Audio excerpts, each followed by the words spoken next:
نحمده ونصلي ونسلم على رسوله الكريم اما بعد فاعوذ بالله من الشيطان الرجيم بسم الله الرحمن الرحيم قال الله تبارك وتعالى في القرآن المجيد ان الذين آمنوا وعملوا الصالحات اولئك هم خير البرية صدق الله العظيم۔ سامعین و ناظرین، آج جس عظیم ہستی کا ہم تذکرہ کرنے لگے ہیں،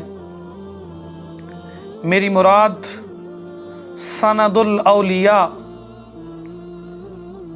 قطب الاولیاء، لاہور کی دھرتی کے پوشیدہ درویش صفت ولی کامل حضرت شاہ جمال لاہوری قادری سہروردی علیہ الرحمہ، آپ کا تعارف آپ کے سامنے رکھیں گے۔ حضرت شاہ جمال لاہوری علیہ الرحمہ آپ سلسلہ قادریہ سے وابستہ تھے۔ آپ کا سلسلہ نسب حضرت پیران پیر، روشن ضمیر، محبوب سبحانی، قطب ربانی، شیخ سمدانی، قندیل نورانی، عارف یزدانی، شہباز لامکانی، جناب سیدنا شیخ عبدالقادر جیلانی رحمت اللہ تعالی علیہ تک جا پہنچتا ہے۔ حضرت شاہ جمال علیہ الرحمہ آپ تصوف کی دنیا کے بے تاج بادشاہ تھے۔ سلوک اور تصوف کی منازل آپ نے بڑے احسن انداز کے ساتھ نبھائیں۔ حضرت شاہ جمال نے ابتدائی تعلیم اپنے محلے کے اندر حاصل کی۔ بڑے بڑے شیوخ سے آپ نے رسول اللہ صلی اللہ تعالی علیہ وسلم کے دین کو سیکھا۔ آپ کے خوف الہی کا عالم یہ تھا کہ جب بھی رسول اللہ صلی اللہ تعالی علیہ وسلم کا نام پاک آتا تو میرے نبی پر درود بھیجتے تو آپ کی آنکھوں سے اس قدر آنسو ٹپکتے تھے، اتنا روتے تھے، لگتا ایسے تھا کہ آپ کو ہوش نہیں آئے گی، لیکن جب ہوش آتا تو پوچھا جاتا حضرت اتنا کیوں روتے ہیں؟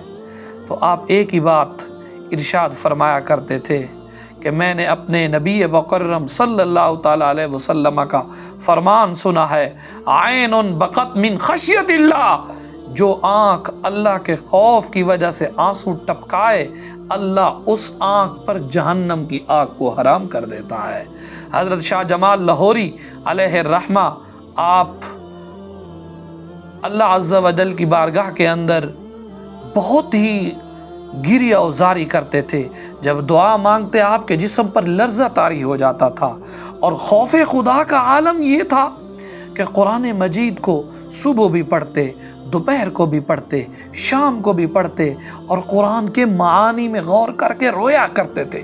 اتنا روتے تھے۔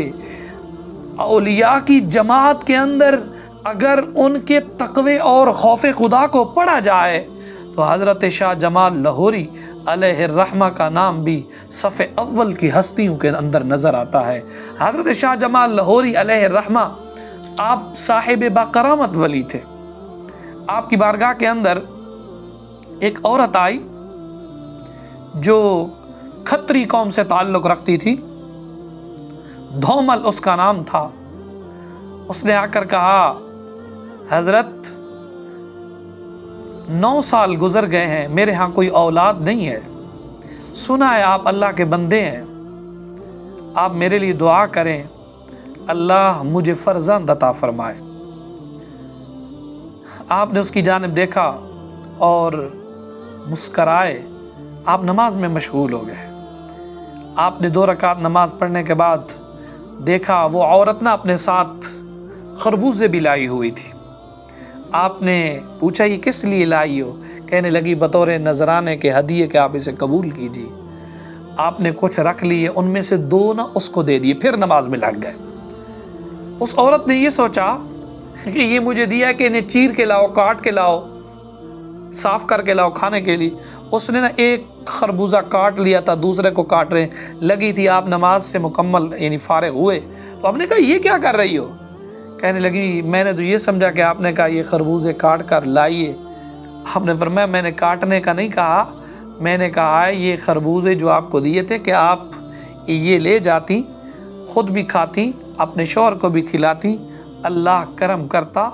2 خربوزے اس لیے دیے تھے اللہ 2 تمہیں فرزند دیتا اور دونوں کے دونوں تندرست ہوتے اور دونوں کے دونوں مسلمان ہوتے، لیکن اب تو نے ایک کاٹ لیا، اب ایک لے جا، اللہ دے گا 2 بیٹے، لیکن ایک صحیح ہوگا اور وہ مسلمان ہوگا، اسے یہاں پر ہمارے حلقہ ارادت میں داخل کروانا، اور دوسرا جو ہوگا وہ ہندو ہوگا اور وہ مجنون پیدا ہوگا۔